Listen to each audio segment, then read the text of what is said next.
Hi. Yeah.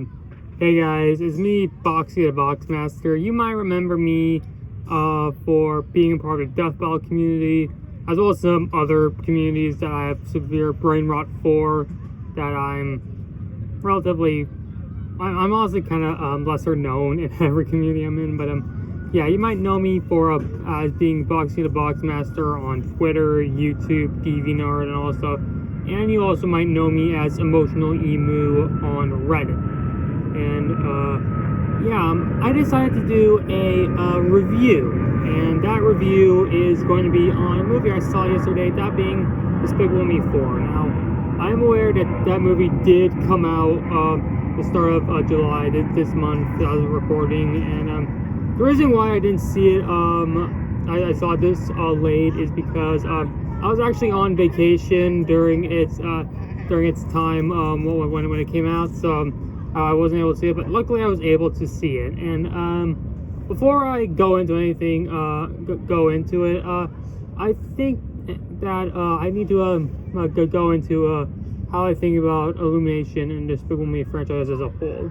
So alright, so I think I loved the first Despicable Me movie, as like I actually really liked it, and I have no issue saying that's my favorite Illumination movie. Yeah, and I'm glad most people are most likely gonna agree with me. And then there's Hop, which like I hope you die in the fire.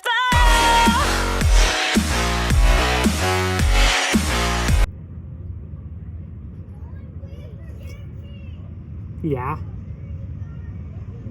And then there's the Lorax, which was honestly kind of mid, because like in my opinion, like it had potential to be a great movie, especially as a massive Dr. Seuss fan, but it was honestly kind of lame. And also the worst part in my opinion was how the best part of the movie wasn't even in the movie to begin with, as there was originally going to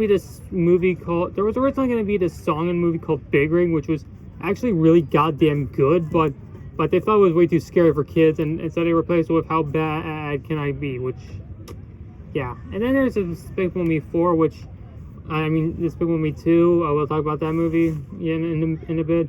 And I'll admit, I'm sure this is a controversial opinion, but I actually really enjoyed the second movie.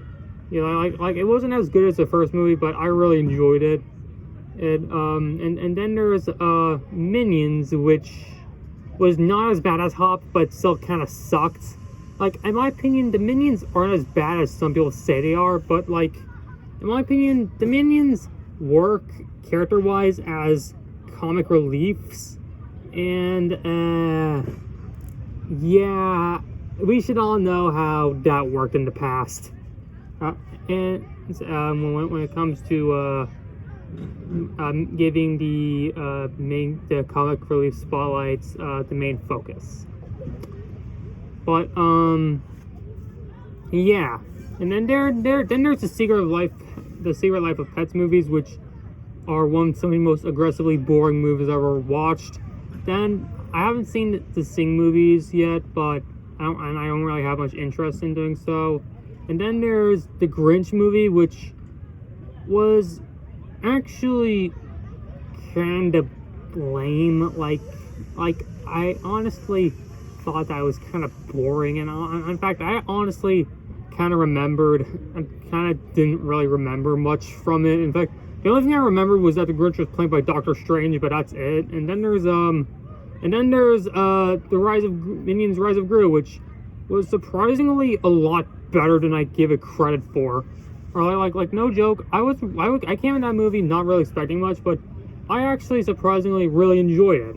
That's props to you, Illumination. And I also, surprisingly enough, really liked the Mario movie. Like, I remember when it was first announced, and I was a little bit concerned, but no joke, when I saw that, and the casting didn't really leave a very good did not help either. I was honestly kind of expecting a pretty shit movie. But actually, surprisingly, after watching the trailers, it looked legitimately amazing. And I'll admit, it was not as good as I thought it was gonna be after seeing the full movie, but I thought it was pretty good. Probably my second favorite Illumination movie, which leads us to this movie, Despicable Me 4, which. Okay, so I'm gonna start this off with no spoilers, but then I'm gonna go in spoilers, and then I'm going to give you a heads up as to when I get into spoilers. All right? Good. So to start things off, there's this villain who the main plot is that there's this villain who I'm gonna talk about in spoilers, or if you don't mind, but there's this villain who was McGrew's old college school rival or whatever, who was in the class party for all the students who are now adults, and Drew attended to capture him for the AVL, and once he escapes, and the villain escapes prison, and Drew and his family basically Drew and his family are now forced to go into hiding into some in a new town, and to go under different names, and then they bring some minions along with them, while the other minions can go to the AVL as their agents or whatever, and again, I'm not gonna spoil much, but there is some stuff that could have been potentially pretty funny, but it's unfortunately not, if I'm being honest.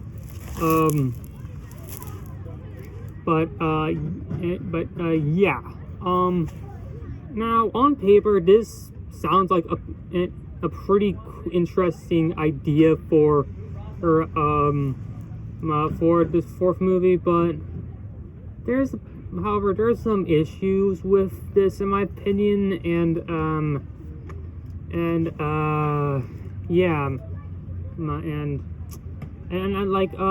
I noticed it's more nitpick territory, but how the hell did the Goyles not age up? Like, honestly, this is the fourth fucking movie in the franchise, not including Minions or Minions 2. They should have at least aged. Like unless this is like a Simpsons situation where the characters are basically just immortal. Well, I guess that makes sense. But Lucy and Gru have a baby together named Gru Jr. And there's this joke where the baby doesn't really like her that much. I'll admit it was kind of funny, but and honestly, I kind of feel like that there was some missed potential, in my opinion, in this movie. Like for example, it was stated that Margot was being bullied in school, which I'll admit that could have been a pretty interesting idea, but that not only did that happen off screen, but it's also mentioned but never brought up again, which I felt like was kind of disappointing, if I'm being frank with you guys. And there's also Edith and Agnes going to this karate class, and the sensei is this fucking neckbeard who tries to be badass, and that could have been really funny, but we only got one scene with that, which was kind of disappointing. But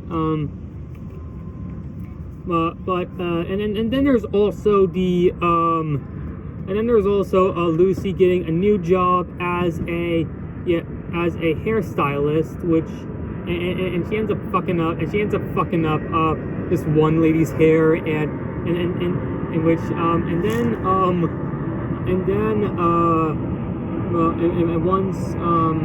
then we get to another scene where Lucy and Edith and Agnes go to the grocery store, and the same girl, the lady that Lucy fucked up with her hair, was there, and she spots them and is really pissed at them and just goes full on Terminator on her. Like I'll admit that actually did get a chuckle out of me, but but honestly, I kind of feel like that also was something that should have explored more, but unfortunately didn't, and that kind of made me a little bit sad. But I'm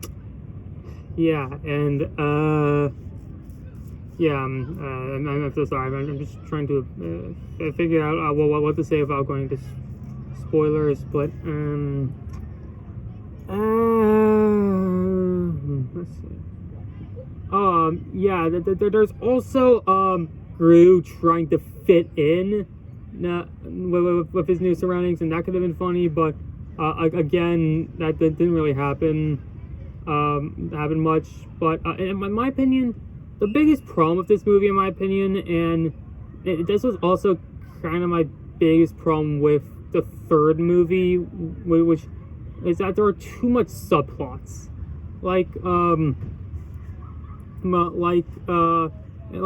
It wasn't as bad as Despicable Me 3 with that issue, but it definitely had that problem for me personally, and then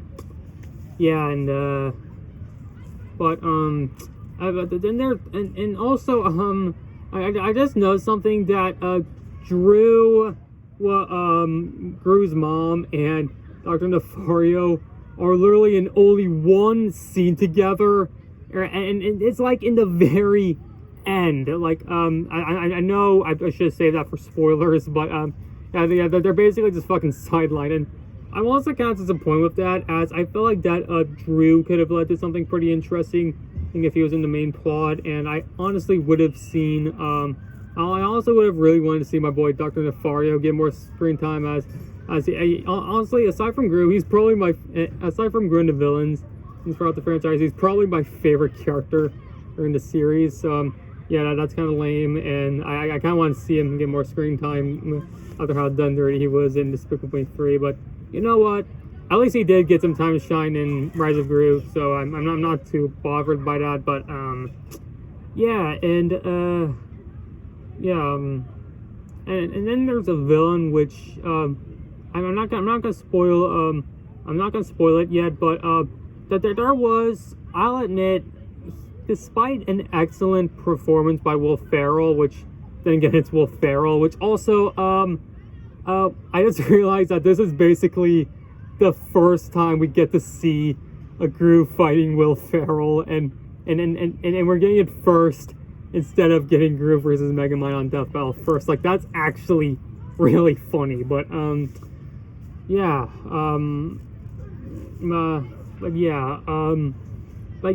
like I said, this movie suffered the Despicable Me 3 problem with there being too much subplots, but and I feel like some of the subplots should have been either explored more or just cut out the movie entirely and focus on the stuff that really mattered. But I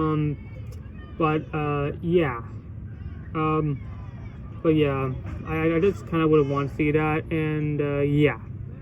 Okay, I'm gonna go into spoilers now. If you haven't seen this movie and you don't want to be spoiled, skip to this part of the video. And if you don't want to be spoiled, and if you don't care about spoilers, then just stick around. Oh, all right. 3, 2, 1, spoilers. So, alright, so our new villain of the franchise is this French dude named Maxime Lamal, and like I said, he's voiced by Will Ferrell, and what's interesting about him is that he basically turned himself into this cockroach man, like literally, basically he wears this fucking JoJo ass looking trench coat, and when he removes it, he has this fucking cockroach body with these fucking scyther or blade cockroach arms, and I think despite me personally preferring to have some more fusion ideas with the concept, I think it's pretty well executed. But like I said, I think the thing here is that, and like I said, Will Ferrell did a pretty spot-on job with him, and I think it surprisingly did a pretty great French accent. But then there's a bit of an issue with Lamal, in that he doesn't really show that much of a threat. Like, in my opinion, like he's supposed to be built up as this legitimate threat. Like, he's supposed to be like the worst villain out of all of them, but like, really the worst thing that we've seen him do was turn some junkie into a cockroach guy, and turn baby Gru into a cockroach baby. But really that's about it. And really, don't really get to see him much as a threat. Like, I would have preferred him like more as this like this much more slimy, sleazeball type character. Or I think that would have been better, personally, as well as the fact that but yeah. But however, I will say this: his motivation for hating Gru was actually pretty funny. Yeah. And in that being that in like the school talent show, he was originally gonna do Karma Chameleon and for it, and but the idea was stolen by Gru, and I'll admit that it actually did get a chuckle on me. Like, I was honestly not expecting that. And honestly, it reminds me a lot of. He's basically Despicable Me's reverse Flash, if you think about it. But yeah, there's some other stuff like there's this kid, there's this neighbor kid who basically knows Gru was once a villain, which in my opinion was an interesting idea, and she wants to be a villain herself, and she basically blackmails Gru into joining one of her being a part of a heist she plans on doing, and that being stealing the mascot school Gru went to, which is this freaking honey badger, her pet thing that's basically the principal's pet, props to that lady for being able to keep a honey badger as a pet, because if you know honey badgers, they just don't care. But and in fact, Gru even actually says that honey badgers just don't care. I'll admit that was actually funny. And so yeah, there's that.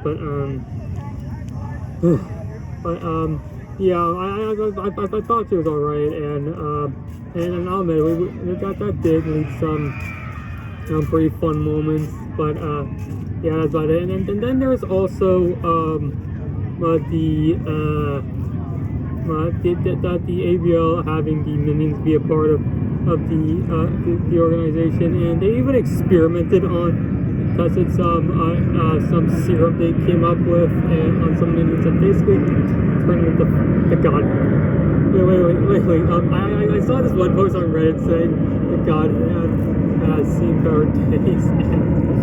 Like, I'll admit, I cannot unsee it after seeing that post. I'll admit that was actually pretty funny, but unfortunately, despite that, it didn't really akin to much. Like, the designs of the Mega Minions weren't really that interesting, and neither were their powers. And the scene where they're supposed to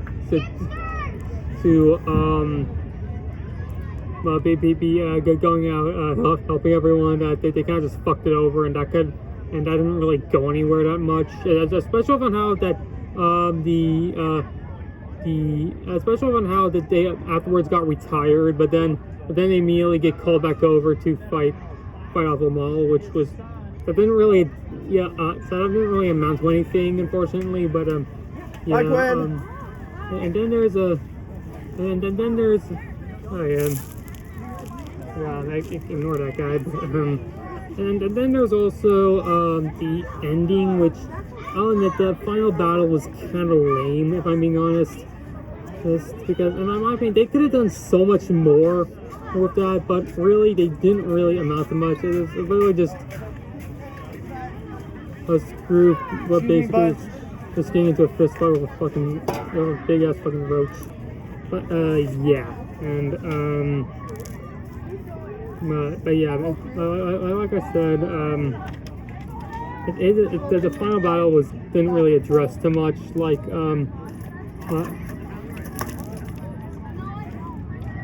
didn't really address too much, but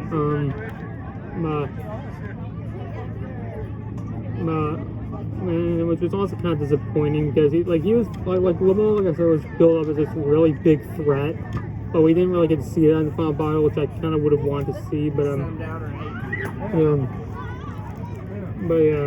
he's probably my least favorite villain in his franchise. But I will say he's better than Scarlet Overkill or his dad. But he's something really special. But Yeah, which honestly kind of sucks because like the villains in my opinion are probably the best part of the Despicable Me franchise in my opinion. Like Vector and El Macho are base as fuck.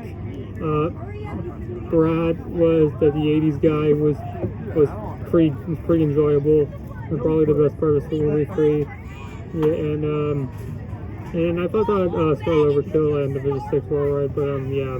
Oh, which speaking of them, there was actually this ending where Gru visits its Lamont prison, and they actually do make amends, and they end up performing Everyone Wants to Rule the World, all the in the prison, and all the prisoners are there, and heck, even the villains from the previous movies, and like every single villain from the previous film, even in the Bank of Evil guy was there, and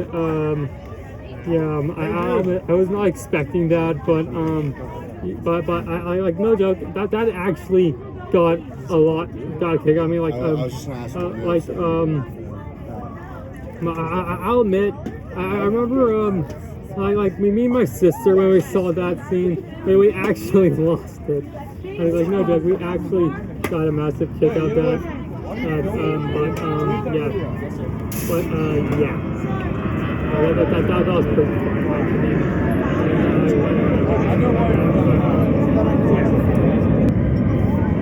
But yeah, that was my thoughts on Despicable Me 4.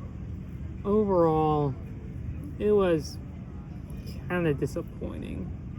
Like, it's not bad. In fact, it was far from bad, but it was a lot worse than I was hoping it was gonna be, which honestly kind of sucks, because in my opinion, after watching the Rise of Gru, what the Despicable Me franchise has been on the rails for the past couple of years, and I really felt like that after watching that movie, it gave me the vibe that Illumination wanted to bring things return to form. But in my opinion, this Despicable Me 4 really gives off the vibe that this franchise has started to lose its spirit. And that honestly kind of sucks in my opinion, but like I said, it's not a bad movie. Yeah, and there are plenty of worse pieces of media I've seen out there, but yeah, it's not really anything that special. If I were to give it, that's the reason why I give Despicable Me 4 a solid 7 out of 10. But yeah, that was my thoughts on Despicable Me 4. What did you guys think about it? And if you feel free to share in the comments below. I might do more stuff like this at some point, and I am actually gonna see Deadpool x Wolverine tomorrow, so I do plan on doing a review on that. But yeah, see you guys soon. Peace.